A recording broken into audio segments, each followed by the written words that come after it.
কাশ্মীরের শহীদ জওয়ান ঝন্টু আলী শেখের বাড়িতে গেলেন আইএসএফ বিধায়ক নওশাদ সিদ্দিকী। আজকেই তিনি বাড়িতে পৌঁছন এবং সেখানে গিয়ে তার পরিবারের যারা সদস্য রয়েছে তাদের সঙ্গে দেখা করে সান্ত্বনা দেন। আপনারা জানেন যে বৃহস্পতিবার এই ঝন্টু আলী শেখ তার যেমনটা আমরা জানতে পারছি তিনি শহীদ হয়েছেন। কাশ্মীরের শোপিয়ানে জঙ্গিদের সঙ্গে লড়াই করতে গিয়ে তিনি শহীদ হয়েছেন। তার বাড়ি হচ্ছে পশ্চিমবঙ্গের নদিয়া জেলার পাথরঘাটা গ্রামে এবং এই সেনা জওয়ান দেশের জন্যই কিন্তু আত্মবলিদান করেছে, যার কারণে শোকস্তব্ধ একেবারে গোটা গ্রাম এবং গোটা রাজ্য তার জন্য গর্বিত। আজকে সেই শহীদ ঝন্টু আলী শেখের বাড়িতে পৌঁছন আইএসএফ বিধায়ক নওশাদ সিদ্দিকী। তিনি দেখা করেন শহীদ জওয়ানের অসুস্থ মায়ের সঙ্গে, কথা বলেন পিতা, স্ত্রী ও সন্তানের সঙ্গে। পরিবারকে সান্ত্বনা দিয়ে পাশে থাকার আশ্বাস দেন আইএসএফ বিধায়ক নওশাদ সিদ্দিকী। নওশাদ সিদ্দিকী দেখা করার পর যেমনটা জানিয়েছে যে ঝন্টু আলী শেখ আমাদের বাংলার গর্ব এবং দেশের জন্য তার এই আত্মত্যাগ ভোলার নয়। শহীদ পরিবারের যাতে যথোপযুক্ত মর্যাদা ও সাহায্য পায় সেটা নিশ্চিত করতে যারা রয়েছেন সরকারে তাদের কাছে তিনি দাবি করেছেন, আশ্বাস দিয়েছেন এবং স্থানীয় মানুষজনও ঝন্টুর এই আত্মবলিদানের শোকস্তব্ধ হলেও তারা কিন্তু বীরত্বের জন্য গর্বিত এবং গ্রামের তরুণদের মধ্যে দেশপ্রেমের যে উদ্বুদ্ধ হওয়ার হাওয়া সেটা কিন্তু আমরা দেখতে পাচ্ছি যথেষ্ট ছড়িয়েছে। দেখুন, যতই অমিত শাহজি, যতই মোদীজি, যতই বিজেপি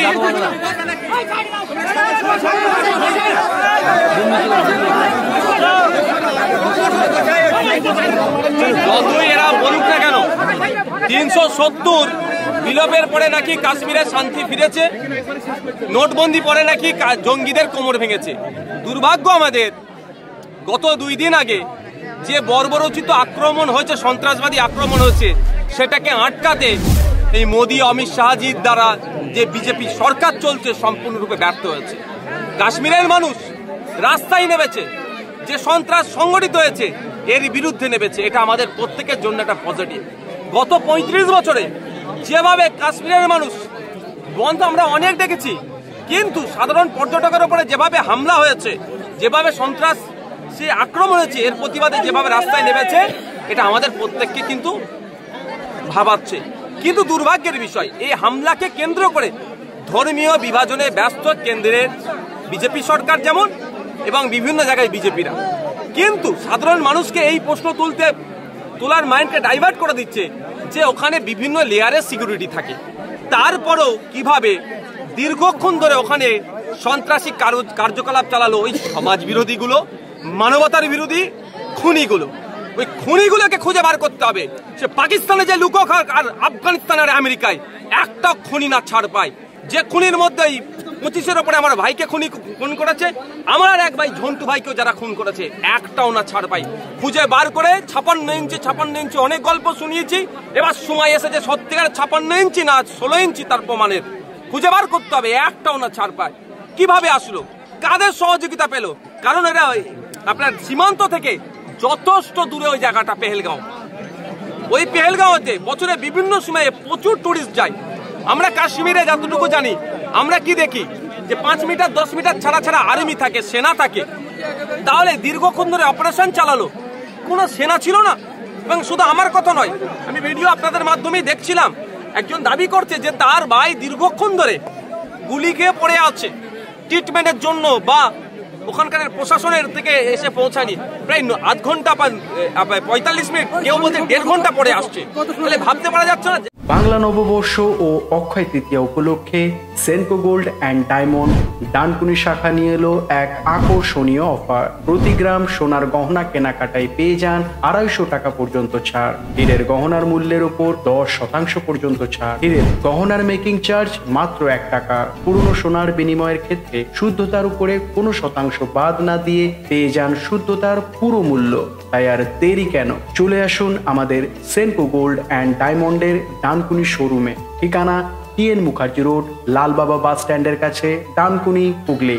5 মিটার 10 মিটার ছাড়া সেন্ট্রাল ফোর্স থাকে, অত বড় একটা কাণ্ড ঘটিয়ে চলে গেল, অত মানুষকে শহীদ করে দিয়ে চলে গেল, খুন করে দিয়ে চলে গেল, তারপরেও কেন যথাসময়ে ফোর্স আসলো না? এই প্রশ্নটা থেকে যাচ্ছে। তাহলে কে আসতে দিল না ফোর্সকে? ফোর্স তো এই নিচে থেকে আসবে না এরকম ব্যাপার নয়, তাহলে আটকালো কে?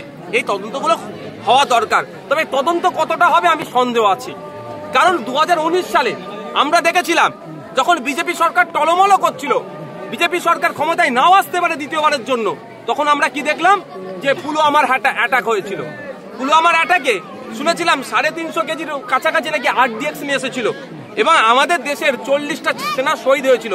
6 বছর হয়ে গেল, এখনো পর্যন্ত আমরা জানতে পারলাম না ওই তদন্ত অগ্রগতি কোথায়, কতজন গ্রেফতার হয়েছে, কতজনের বিরুদ্ধে ব্যবস্থা হয়েছে বা কারা কারা যুক্ত আছে, কোন দিক দিয়ে RDX আসলো, সেগুলো জানতে পারলাম না। তার মতো এটা হবে না, এটা আমি আশা করব। দাদা, পরিবার বলছে ধর্ম না, রাজনীতি, জঙ্গি যারা কার্যকলাপ চালিয়েছে যে দেশ সহযোগিতা করছে তাদের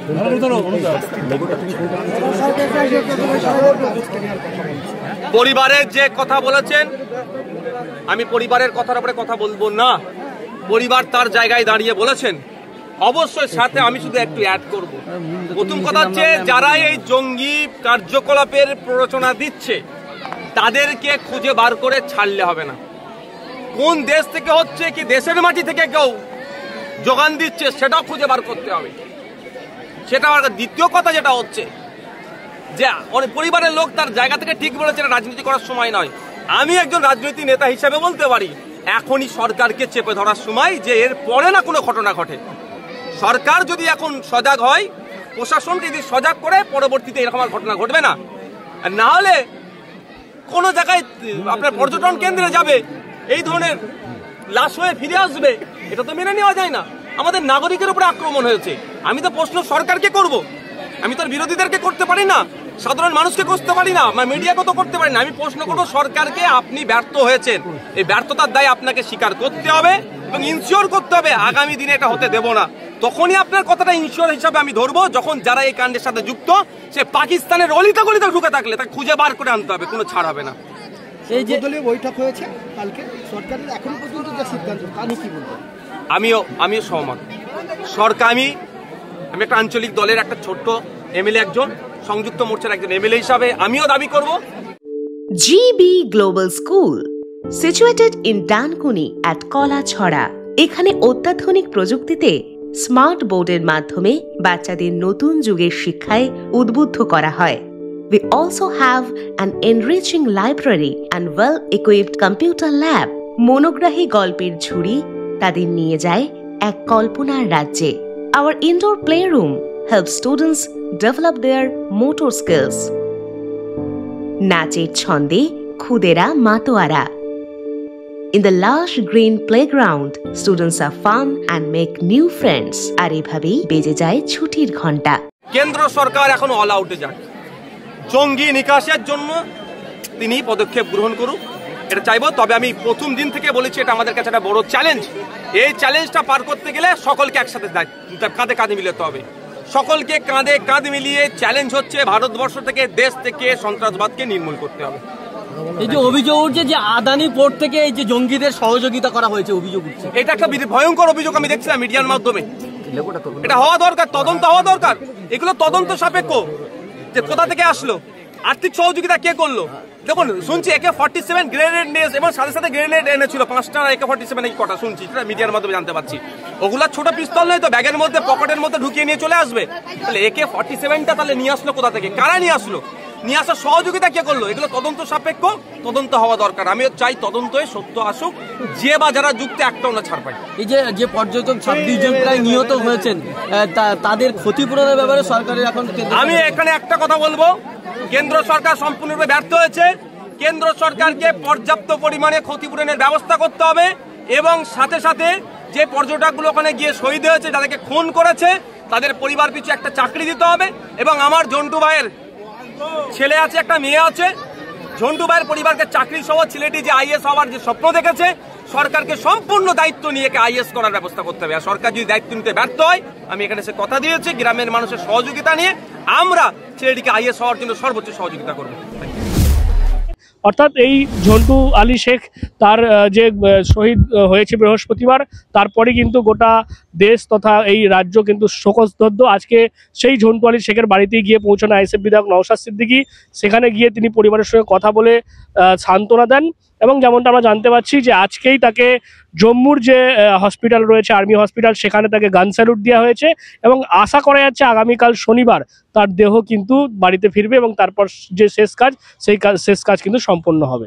কি বলবেন আপনারা এই গোটা বিষয় নিয়ে? অবশ্যই কমেন্ট করেন কমেন্ট বক্সে। এরকম আরো খবর পেতে নজর রাখবেন ডিএনএন বাংলায়। ডিএনএন বাংলা সবার মনে সবার ফোনে। বাড়ি হোক কিংবা অফিস, কিচেন হোক কিংবা বাথরুম, সবকিছুই মনের মতো করে সাজাতে আজই আসুন আল আমিন মার্বেল হাউস। এখানে নামি দামি এবং গুণগত সম্পন্ন মানের টাইলস, মার্বেল এবং গ্রানাইটে রয়েছে প্রচুর সম্ভার। আমাদের ঠিকানা আল আমিন মার্বেল হাউস, গ্রাম মুকুন্দপুর, পোস্ট মশাট, জেলা হুগলি, পিনকোড 712701। আমাদের কন্ট্যাক্ট নাম্বার 7319093272, এছাড়া 7063845499।